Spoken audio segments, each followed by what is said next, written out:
there is this new Waterfall cell phone from Xiaomi. It's the first quad curved waterfall display concept smartphone.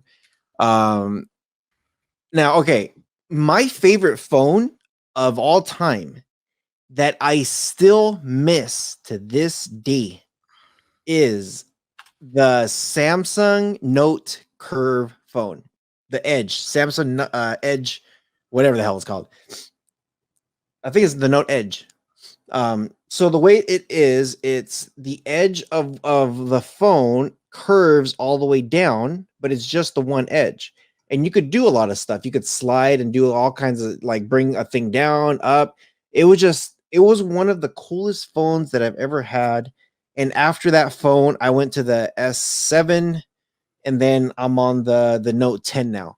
Um, I am very interested in this phone.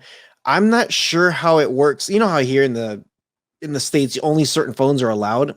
Yeah.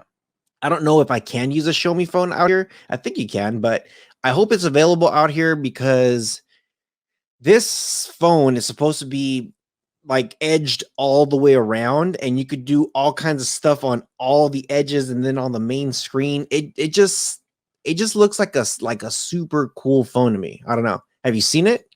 I haven't seen it. No. It just oh man, it just has that edge all the way across to the side. So if you have your phone like flat and it's like above you even, you could even see it on the side. And if stuff is coming up like text messages, it actually scrolls up from the bottom up.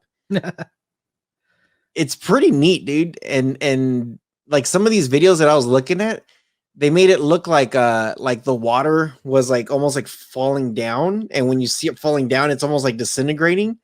It's kind of I don't know, it just gives it a very cool like I don't know if you want to call it like optical illusion or something like that, but I'm very interested to see it when it comes out.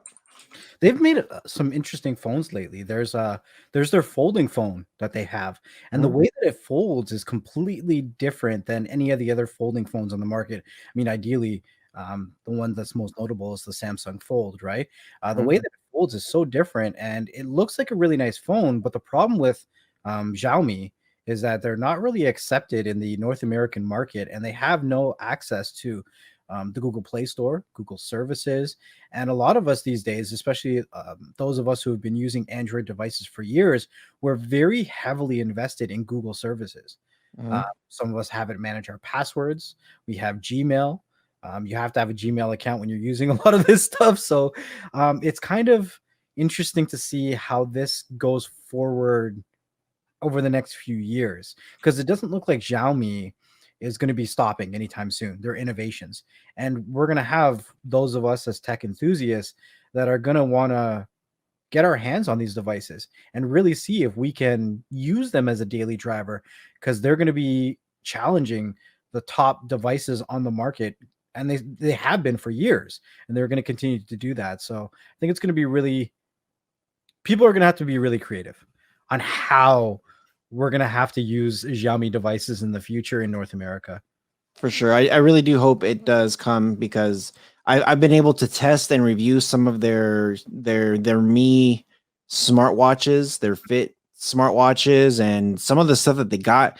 I was like, man, this stuff is Really? good stuff. It's really and you're not paying a grip ton of money for them. So they're able to produce some great stuff. So fingers crossed it comes to the States, North America opens up to more products out there. It's more competition. So that's what is all about. So hopefully they allow it. We'll see. Hopefully.